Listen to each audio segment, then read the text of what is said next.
किसी शहर के रेलवे स्टेशन पर एक भिखारी रहता था। वह स्टेशन पर आने जाने वाली ट्रेनों के यात्रियों से भीख मांगकर अपना गुजारा करता था। एक दिन भीख मांगते समय उसकी नज़र सूट बूट पहने एक लंबे व्यक्ति पर पड़ी। भिखारी ने सोचा कि यह व्यक्ति काफ़ी रईस लग रहा है, इससे मांगने पर ज़रूर मोटी रकम मिलेगी।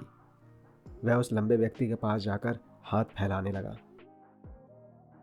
भिखारी को देख उस व्यक्ति ने कहा, तुम हमेशा मांगते ही रहते हो, क्या कभी किसी को कुछ देते भी हो? भिखारी हतप्रभ होकर बोला, साहब, मैं तो मामूली भिखारी हूं, मेरी क्या औकात कि किसी को कुछ दे सकूं? उस व्यक्ति ने दो टूक जवाब दिया, जब तुम किसी को कुछ दे नहीं सकते तो तुम्हें मांगने का भी कोई हक नहीं है। मैं एक व्यापारी हूं और लेन देन में यकीन रखता हूं। अगर तुम्हारे पास मुझे देने के लिए कुछ है तभी मैं बदले में तुम्हें कुछ दे पाऊंगा। इतना कहकर वह व्यक्ति ट्रेन में चढ़कर चला गया। उस व्यापारी की बात भिखारी के दिल में चुभ गई। वह सोचने लगा कि शायद उसे भीख में कम पैसे इसलिए मिलते हैं क्योंकि वह बदले में कुछ नहीं दे पाता। पर एक भिखारी भला क्या दे सकता है? 2 दिनों तक वह इसी उधेड़बुन में रहा। तीसरे दिन उसकी नज़र स्टेशन के पास खिले जंगली फूलों पर पड़ी। उसने सोचा, क्यों ना मैं भीख के बदले लोगों को ये फूल भेंट करूं। अब वह जब भी किसी से भीख लेता, बदले में उसे मुस्कुराकर एक फूल देता।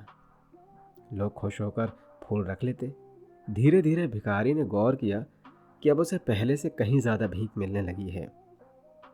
जब तक उसके पास फूल रहते उसकी कमाई अच्छी होती, लेकिन फूल खत्म होते ही भीख मिलना भी कम हो जाता।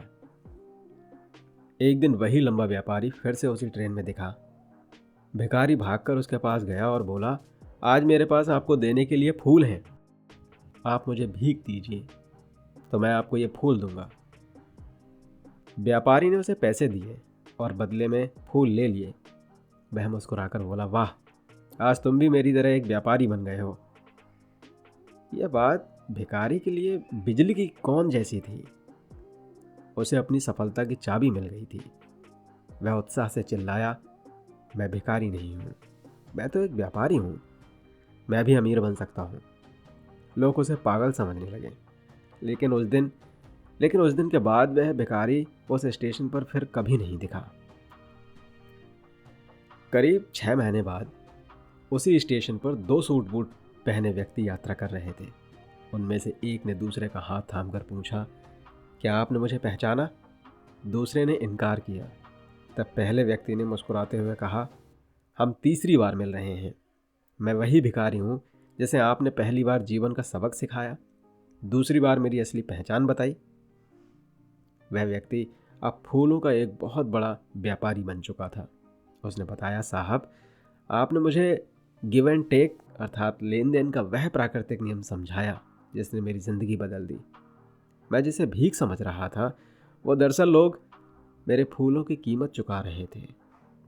मैंने उन्हीं पैसों को इकट्ठा किया, फूल खरीदे और व्यापार शुरू कर दिया। आज मैं व्यापार के सिलसिले में ही दूसरे शहर जा रहा हूँ। दोनों व्यापारी अब साथ साथ स्टेशन पर उतरे। यह कहानी हमें सिखाती है कि दुनिया का नियम लेन देन पर टिका है। जब तक हम खुद को छोटा समझेंगे, दुनिया हमें छोटा ही रखेगी। सफलता आपकी सोच में छिपी होती है।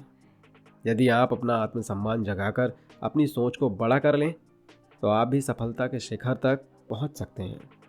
अपनी सोच बदलिए, आपकी ज़िंदगी खुद ब खुद बदल जाएगी। आपको ये कहानी कैसे लगी? कमेंट्स करके ज़रूर बताइएगा। और क्या ये कहानी आपकी ज़िंदगी बदलने में सहायक है तो इसे शेयर करिएगा। और हाँ, चैनल को सब्सक्राइब ज़रूर कर लीजिएगा